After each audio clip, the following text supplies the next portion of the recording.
For 𝗴𝗿𝗲𝗍. You hear what I'm saying? I'm trying to explain to you. Ты такой упрямый тупица. But you're not 𝗴𝗿𝗲𝗍, it's $65 a gram. 𝗴𝗿𝗲𝗍. It's not a pennyweight, it's a gram.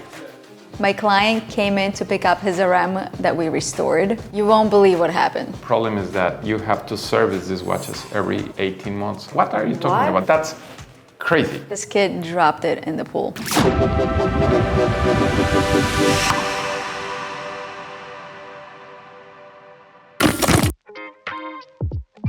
So my client came in to pick up his 𝗴𝗲 that we restored, and you're not gonna believe how it happened. Here to pick up watch that was quite difficult to repair, and I was amazing taking the watch, send it to one of your trusted repair guys. After a few weeks, I will say maybe a couple of months, the watch is finally fixed. I haven't seen it, but I know that it's ready. Hello. Hey. Finally. Actually, like a miracle, basically. Right? Yeah. It's amazing. I should have taped it before, but what happened to it? Well, the story behind this is that my daughter was basically with a few friends wearing the watch. They were at the spa. So I assume that the watch went into the water a few times, but the watch is water resistant. Sure. No? So it's 50 meters or something like that. So there was some condensation. So I went to the dealer and I said, well, it's water resistant. No, like, I don't know, a Rolex or an AP, right. or they will That's what be it's okay made for. underwater for a little bit. I said, oh, well, yes, but the problem is that you have to service these watches every 18 months. I said, what are you talking about? That's For crazy. real? Yeah, it is crazy. Yeah, that's crazy. Yeah, otherwise we won't I thought honor maybe the guarantee. the crown was open or something like that. No. They said our watches need to be serviced every other year, basically. I said, no, And that's crazy. That's insane. And It's in the owner's manual. You should read that. no way. And it also takes like only 9 months to. No, exactly. So, So basically you don't I'm have your gonna send you the watch. watch Yeah. for a year, then I can wear it for another year and then send it back to you. So that's the never-ending story. Right. So, well, it's our protocol. And then they send me a quote for the Right. repair, which I said, That was insane. insane. Yeah. 2 lessons. You have to service it, and then the other one, don't give it to your daughter. No, well. I'm kidding. So, did you want to look at anything today? Yes, why not? So, tell me, anything specific? APs, Rolex. APs, Rolex, that's what I thought. Okay, I'll be right back. So, he wanted to look at some Rolexes, APs, so I brought out the case to show him. This one is a beauty. This one, that's actually the Tiffany stamp one. Oh, so out of reach from the... Yeah. This one is like $270. No, well. A regular non-Tiffany, you can probably get around 140-ish, depending on condition a year. 100 for Exactly. a few letters? Yeah. No. Exactly. No. But you can, like, the Blue Dial new one, it's around 165, 170. This is actually, this is the discontinued 5980. This one is 120. And something like this, you can't, buy brand new anymore. This one, I knew you're gonna, right in the center, I knew you're gonna go for that one. Really cool. It's different. It's very different. I love this dial. Because like all the offshore, it's usually, like black, blue. Yeah. And this one this is one very has a really nice, what a beautiful collection. Yeah. I love how they look, but once that you're wearing them, it's a lot. It's heavy, right? I feel like I'm a rapper or something with those. Too much. Although it's the same watch in terms of the watch. I was browsing your page and I saw that you have a few of the Royal Oaks with the leather strap, the rubber strap, and also you have the Polaris and the alignings. I'll show it to you. This one I like. This one is a crazy watch that everybody talks about it. Which one? This one. And everybody's crazy about it. And I think that it's my least favorite. Really? Yeah, because I love it so much. It's too too much busy, going on. It's too much, too busy. but it's the skeleton look. Yeah, but Personally, I love it. But yeah, Were you talking about it that you can't really read the time? Exactly. So, But you know, and people, no, I know people kill for that watch. but- yes, but bigger difference in price also. Can we then talk? Yeah, no problem. Yeah. So after looking at a few watches, he ended up picking a gold Rolex. Thank you so much. It was a pleasure meeting you in person.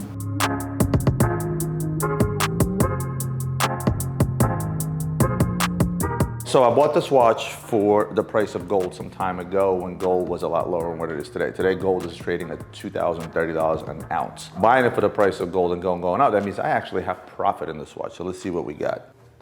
We're looking at 224.5 grams approximately.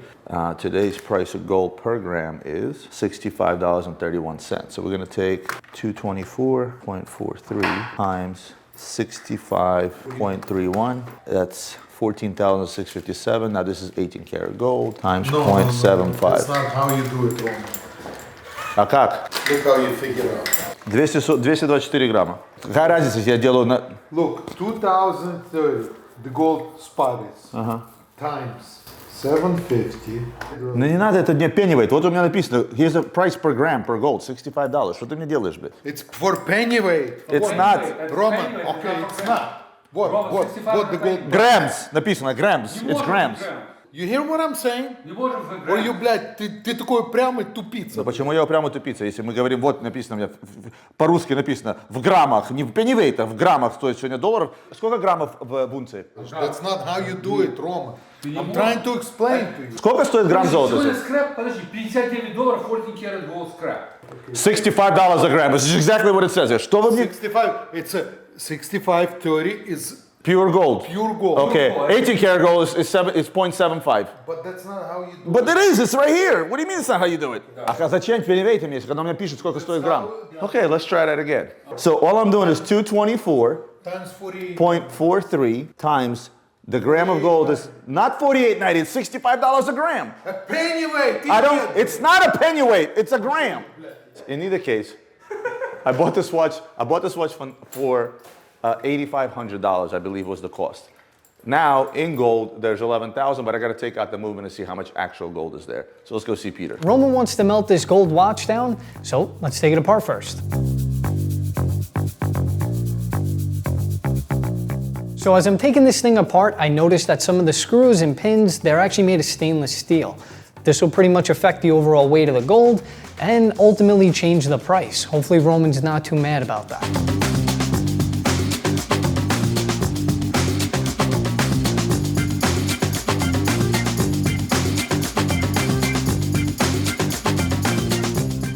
All right, the watch is fully taken apart. Let's hand this off to Roman and melt it down. All right, so the watch is apart. Let's go see how much gold we actually got. I'm glad Gary's not here, so we don't have to get into another argument over penny weights and grams and all that other shit. All right, let's reset that. Let's reset this. This scale is older than me. So we got 203.58 grams. Let's see what the gram of gold is today, because that changes. 64, it went up. No, it actually went down. 64.85. Gary said there was going to be like 9,000 in gold here. There's actually 10,000 in gold. Now, we're going to take that, we're going to melt it down, and he is going to make a cool bracelet for us. Cost on this was about 8,500, so we're up 1,500. I can go give this away right now and make 1,500 bucks. But I want to make a very cool bracelet out of it, so stay tuned. Now, let's go melt the watch.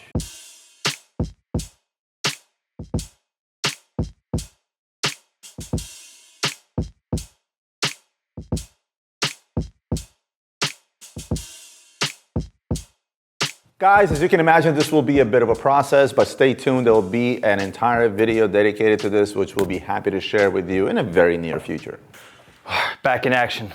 This is going to definitely occupy absolutely my whole day, no doubt about it. Here we have a few show-stopping pieces that I had bought initially for the client appreciation show. So here's a close-up view on what these pieces look like. A lot of trades from the show, a lot of purchases made while I was away. 1 week out, and here's what we got. We just got boxes full of stuff. And this will probably have to be my favorite tray here. Starting from the top, we got the 5976, also known as the king of Nautiluses. From case size, from a limited edition standpoint. Here we got the stainless steel 40th anniversary 𝗙𝗰𝗲𝗯𝗆. A lot of people actually prefer this one to the new one. This is just crazy. This is like, you know, a double balance on steroids. Then we have the 𝗵𝗲𝗄𝗃 Ti titanium turb with a great gray slate dial. Killer piece, titanium, nice, light, beautiful. Also in titanium, the salmon dial turb. I mean, everybody knows I'm a sucker for salmon dials, and this thing is just absolutely killer. Here we have the Royal Oak Perpetual 41mm blue 𝗵𝗲𝗄𝗽 reference. This is the old sub-dial format. As you can see here, they're not the dark blue sub-dials. This is the older dial. A lot of people actually prefer this one. Here's a 5065 that I took back in trade. Pretty much what started the whole entire Aquanaut buzz. These are pieces we like to have in stock because they're what I like to call sleepers, and all at the same time more blind item pieces where they carry a big retail and carry a pretty substantial discount. This is a Pearl Master with the diamond bracelet. This one is a very popular watch for people that just want something different, and it doesn't matter if they're Arabic or not. This is the 40mm platinum day-date with the Arabic dial. Something very cool that can only be purchased from an AD in the Middle East. So we always do very well with these. They also come with diamond bezels. I get diamond bezels. Here we got a little bit of a rainbow flavor. We got the white gold, the pave dial, rainbow sapphire set bezel. Then of course we got the killer frosted one in rose gold. These things were trading upwards of $800,000 at the peak. Now it can be picked up around the $575 mark. Made famous by a lot of our favorite athletes and celebrities. Meek Mill was just wearing one to his birthday party. This is actually one of my favorite ladies pieces I've ever seen. This is a ladies concept fully encrusted in baguettes. Like this is, you know, for me, I say a lot of the time, when a woman is wearing something fire like this, I think it's way more ballin' than when a man does. I don't know, something about a woman with a sick watch is just, it's so fly. And here we have it in rose gold. It's perfect. If a lady's wrist can fit this, this is probably my top notch, top pick for a lady's piece. And here we have the frosted AP Chrono with the new sub-dial layout. This is one of those pieces that's talked about a lot, and a lot of people don't really love the frosted, but the ones that do really love it. I mean, obviously we have the rainbow rose gold double balance here, but this with the gray dial is so clean, so sleek, and I think it just brings something different that no other brand does. So this is where I'll give an AP and A+ right there. Here we have the discontinued white gold GMT with the diamond bezel and the pave diamond bracelet as well. Something different, off catalog, still a very good seller. And these are just a few pieces that I took back in trade. We have the Datejust Wimbledon with the smooth bezel, oyster bracelet, and of course everybody's favorite black ceramic Daytona. Can never go wrong. Always love having these in stock. And the three last APs in this tray, we have the new ladies 50th anniversary 37mm with the ice blue diamond dial. I mean, this piece is just so pretty in itself because AP never did an ice blue like this, a baby blue, and it's just a crowd favorite for everybody. Here we have a 15510 ST that we took back in trade. Also an anniversary piece with the 50th anniversary on the rotor. I don't know if you guys can see from here. For some people think it's gonna be a collectible, and I would have to agree with them because at the end of the day, they did a 1-year production run on them. So these on the market bring a little bit more than their regular counterparts. This is the white dial, blue chrono, aesthetic perfection. What more can we say about it? 41mm, sick, hot, as always. We have a 6007A. Now, when this piece came out, in my opinion, this kind of gave a rebirth to the 𝗏𝗏 line, because the 𝗏𝗏 line over time kind of gotten forgotten, you know, with the popularity of Nautilus, the popularity of the Aquanaut, the 6007s that they made. Now they just made them in a few different other flavors in white gold, with the red, with the turquoise blue and the yellow, but this is the one in stainless steel. This is actually a Tiffany example. Now it doesn't say Tiffany on the dial, but the actual box and the boutique that it came from is a Tiffany point of sale.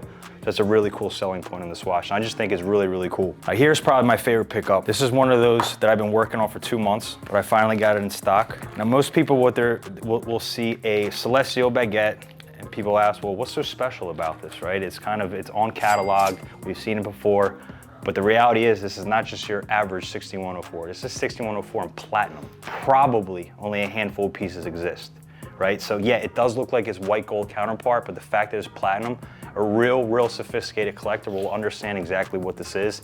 Therefore, it's over $1 million. It's a grail of mine. Wear this with a tux, with a suit for a special event, lights out. A lot of Patek boxes, boom. Started from the bottom, now we're here. Oh man, it's just so pretty.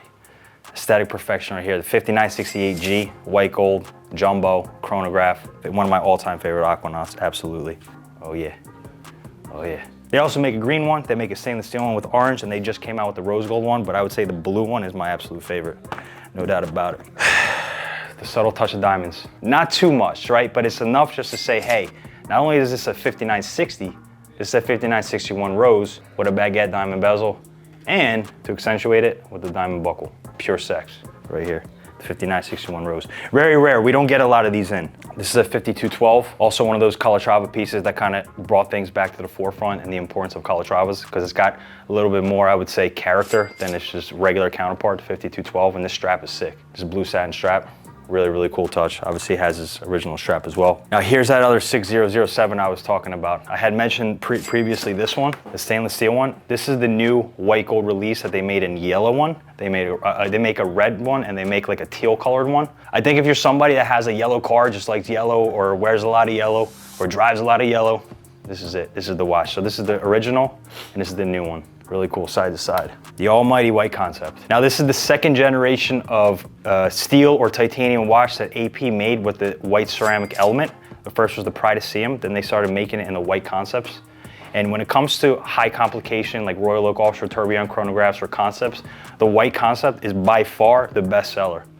It's just one of those watches where like you rock in the summer, it's kind of got that Bubba Watson feel from RM.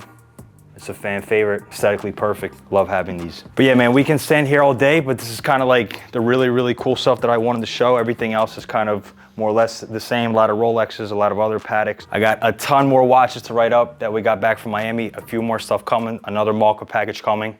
Can't wait to get to it.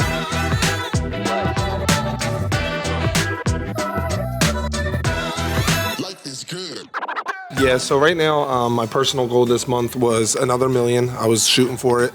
Started off really, really strong. Things are slowing down a little bit, so I'm staying proactive. Currently, I'm at 600,000, and my goal by the end of the month, minimal, is 850. So I want to hit a million, but my goal is 850. 850? Things are slowing down. Shut up. Screw you. Get out my face. Bro, we're both at... Nah, Andrew and Tristan Tate reporting live.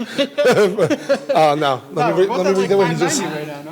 Bro, I'm at $5.99. Yeah, that's what... So what's the point? Bro, it's the 18th of the month.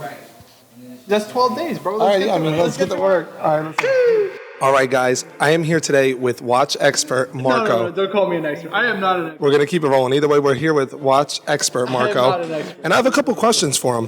What are some things you think you could be doing better this month? Damn, what is this? This is an interrogation. This is not an interview. You said an interview. I mean, listen, you know what it is? It's just a weird month in the sense that it's like you do one deal, you close it, and then you're waiting on another, waiting. It's like one at a time. There's not like constant motion where they're like working on multiple things at once. So coming from somebody who does something similar to you, how do you keep yourself motivated on the day-to-day? Listen, you got to have the hunger, the passion, the drive. This comes from within, you know what I mean? Okay. Having you around though, it's fun because you're like a ball of energy I could just vibe off of. You got to be self-motivated, you know what I mean? You got to want it, that's it. All right, moving on. 2 more questions. The last one will be very funny, so stay tuned. What is right now, you think, if somebody's trying to buy a watch, where are you guiding them for if they want to make extra money later down the road? What would you, I guess, refer them to? All right, what I would tell them is this. I am not a financial advisor. I don't provide financial advice. I would tell them just to buy a watch because they like it, they enjoy it, they want to wear it, and they actually see a future in their collection with that watch. I never have ever pitched a watch as an investment, a future collectible. Listen, I can go off of current market data, but I don't have a crystal ball, and neither does anybody else. So anybody who's telling you that is I'm sorry to say, fool. I'm going to ask the things they're afraid to ask. What is your least favorite brand that we have in stock right now? Oh, we have some wacky stuff like bro, we have like Concord and some stuff like come on. Rap battle, you versus Alex. I would smoke Alex. This is not even close. I've smoked Alex so many times it's hard to count. Swag and demeanor, you or Alex? Nah, I gotta give that to Alex. Listen, I'm a real one. I have to give that to Alex. Higher sales this month, you or Alex? Yeah.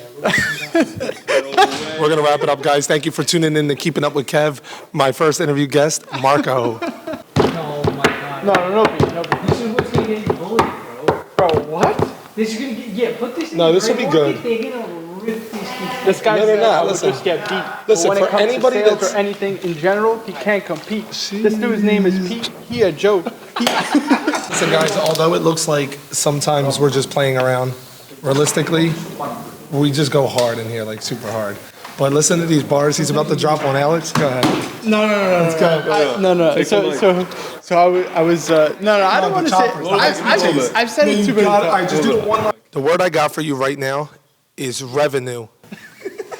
The word is whack. The word is whack.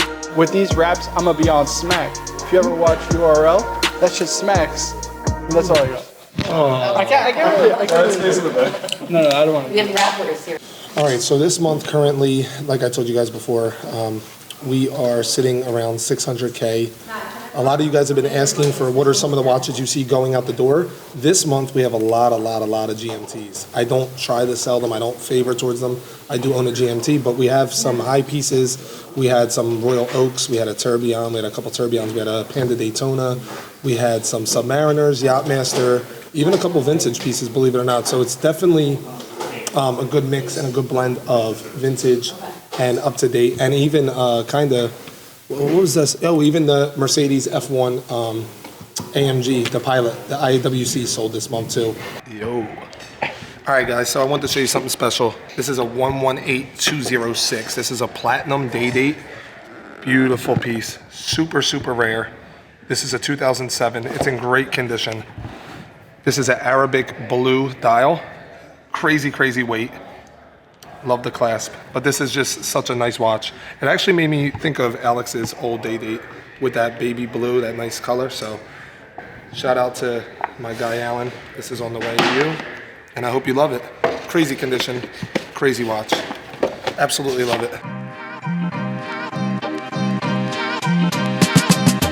Ladies and gentlemen, Instagram, welcome to another live that's kind of an unboxing, but kind of not. Wanted to have a casual conversation with Adrian and get his thoughts on one thing. Why is it that arguably on and off the #2 selling brand in the world, which collectively makes it #1 because Rolex just doesn't count, doesn't get enough love from collectors when they make some of the most amazing, amazing things that most people don't even know about? I mean, I don't know if you phrased it correctly, because clearly due to sales and volume of Omega sold, that doesn't seem to be true. You're talking about collectors predominantly that we deal with, that buy Rolex, that buy AP, that buy Patek. Seldom do you hear anything about Omega. But I would say they have a humongous following, humongous niche market. From the James Bond fans to the Speedy fans to the Snoopy fans. I mean, they have a huge cult following. So here's an Omega with a malachite dial green bezel. Something you guys probably have never seen before. Now, a watch like this trades upwards around $35,000 to $40,000, and most collectors will know about it. But the problem is, I always see people facing hesitation. If this said Rolex on it, if this said AP or Patek on it, this would be $100,000 up, right? A gold watch with a malachite dial. But because it's Omega, some reason, people don't have the confidence to pull the trigger on something like this, which you'd be hard-pressed to find anywhere. But listen, I think Omega executed on a following of product that's very, very well made under $15,000. So anytime you start getting into higher numbers, it shakes consumer confidence a little bit, because essentially who they're marketing this to isn't their average buyer, clearly, right? The most expensive Omegas normally that we sell are the gold speedies, right? Well, that's about as high on average Omegas that we sell. I mean, the most expensive Omegas out there, period, are going to be your vintage stuff. When you get into things like, basically old speedies. I'm just going to put this platinum Quantième Perpetual from AP 39mm skeleton on the wrist, and we'll talk about that later. Would you say that would be the skeleton Royal Oak to have? It's hard to argue against that. Because, with the blue. It's hard to argue against that, because I'd have to imagine in terms of units produced of these, it's probably under 25. Slim to none. Slim to none. One of the things that collectors of these older 39mm skeleton perpetuals, now neo-vintage. Yeah, now neo-vintage, complained of was eligibility of the dial. Right? You have a smaller font, you had it skeletonized. It was very, very, very hard to see, especially in the dark. In the daylight, you really had to zoom in. With these blue subdial layouts and with the white font, you can actually read the dial. The regular platinum, or the later platinum, I should say, skeleton version of this was extremely difficult to read. Now, for me, I still need my glasses, but that's my eyesight. But the minute I put my glasses on, this becomes very, very legible to me, because the numbers do pop out because of the blue sub-rings, the chapter rings, et cetera, et cetera. It does become a lot more eligible than its younger version, I should say, which is all gray and just kind of blends Absolutely. in. I mean, and this one with the blue just pops, and the fact that it's platinum, and you feel the wrist presence on your wrist. 39 millimeters, and I've said this many times before, is universally the best case size for Royal Oaks across the board. Everybody can wear them. To go back to Omegas, you guys saw a malachite dial. Now this is the same watch, except this is what's called a lapis dial, a lapis lazuli dial. This is a stone dial just the same. And again, it's one of those Omegas you'll rarely see. Again, the collectors out there, I feel like this is a market that will catch on, because what's been happening so far, if you look at collectible Omegas, if you look at Omegas that are, you know, fetching all the buku numbers in an auction, 1 million plus, it's all the old speedies, right? Ones that went to space, ones that didn't go to space, you know, whoever wore them, blah, blah, blah, blah, blah, right? I think we're finally coming to an era where Omega is starting to make timepieces that are going to become those future collectibles in the modern side of things. Omega can maybe finally say, look, some of our stuff that right out the door becomes a collectible item due to things like stone dials, diamond encrusted something or other. And I think the best example of that to show Before we get in that, I think it's very important for Omega being the marketing machine that they are, right? If you just look at the ambassadorships and sponsorships that they have, all the top athletes, let's go to the Olympics. I mean, let's go to the Olympics. Let's go way back to the 60s when they put the watch on the moon, right? It's synonymous with some type of, you know, boots on the ground, strap your stuff up, whether it's in the Olympics, whether you're Tom Brady or whoever you are. Let's talk about James Bond. James Bond, right? It's a workhorse of a watch. It's meant to be beat up. It's meant to be worn every day. So the moment that they're able to communicate to the customer that, hey guys, this is not all we do. We also do this.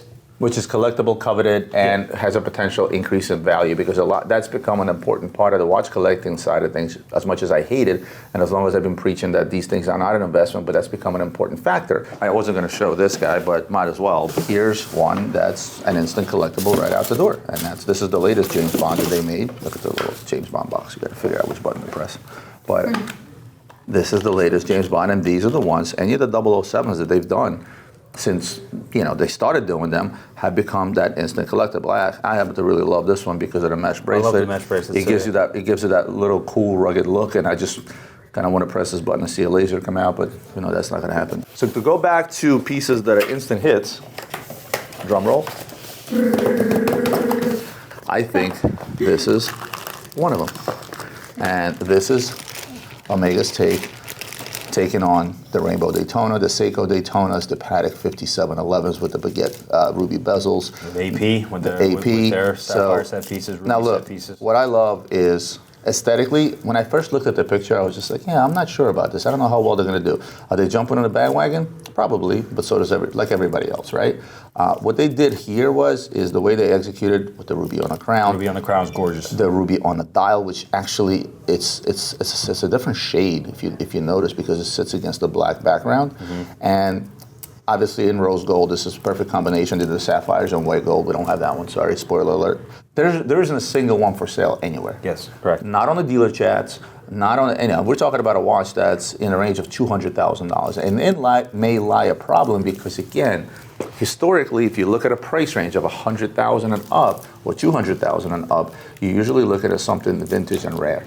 And I think for the first time by doing these, and I know everybody made fun of them saying they jump on a bandwagon, they all do the same thing. They all jump on each other's bandwagon, right?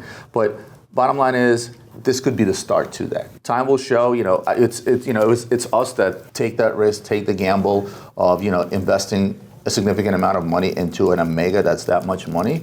But the clients at the end of the day will speak. We'll see how fast this thing sells, and we'll see what holds the future for these, because I don't foresee them making very, very many of these. I had a conversation with somebody the other day about Omega and why it's not being appreciated as much, considering it's either number 2 or 3 selling brand in the world. At the end of the day, they're moving in the right directions. The pieces we just discussed are absolutely amazing. And think of the cost versus its competitors, and make a decision on your own. Let me know in the comments below what you think. With that being said, guys, let's wrap this one up. I hope you enjoyed today's episode. As always, don't forget to like, comment, share, subscribe, hit the bell, whatever other buttons that are down there to help us grow, and we'll see you on the next one.